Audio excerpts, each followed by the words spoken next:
رسول اللہ صلی اللہ علیہ وسلم کو خبر پہنچی کہ بنی عمرو بن عوف کے لوگوں میں باہمی کوئی جھگڑا پیدا ہو گیا ہے، تو آپ صلی اللہ علیہ وسلم چند صحابہ رضوان اللہ علیہ اجمعین کے ساتھ ملاپ کرانے کے لیے وہاں تشریف لے گئے۔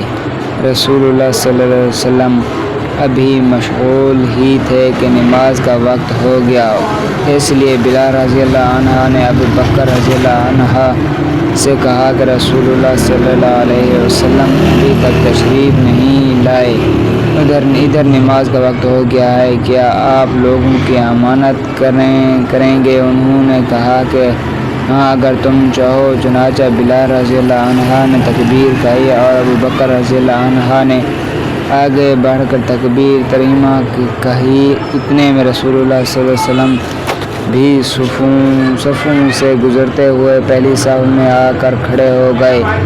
لوگوں نے ابو بکر رضی اللہ عنہ کو آگاہ کرنے کے لیے ہاتھ پر ہاتھ بجانے شروع کر دیے، لیکن ابو بکر رضی اللہ عنہ نماز میں کسی طرف دھیان نہیں دیا کرتے تھے۔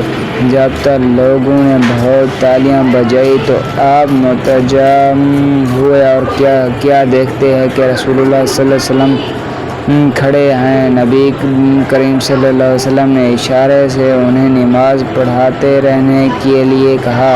اس پر ابو بکر رضی اللہ عنہ نے ہاتھ اٹھا کر اللہ تعالیٰ کا شکر ادا کیا اور الٹے پاؤں پیچھے کی طرف آ کر صف میں کھڑے ہو گئے۔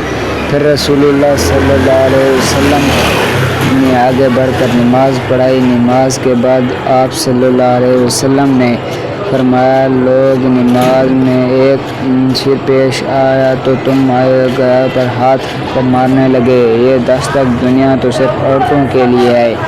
جس کو نماز میں کوئی حادثہ پیش آئے تو سبحان اللہ کہیں، کیونکہ جب بھی کوئی سبحان اللہ سے وہ ادھر خیال کرے لگا اور اے ابو بکر، میرے اشارے کے باوجود تم لوگوں کو نماز کیوں نہیں پڑھاتے رہے؟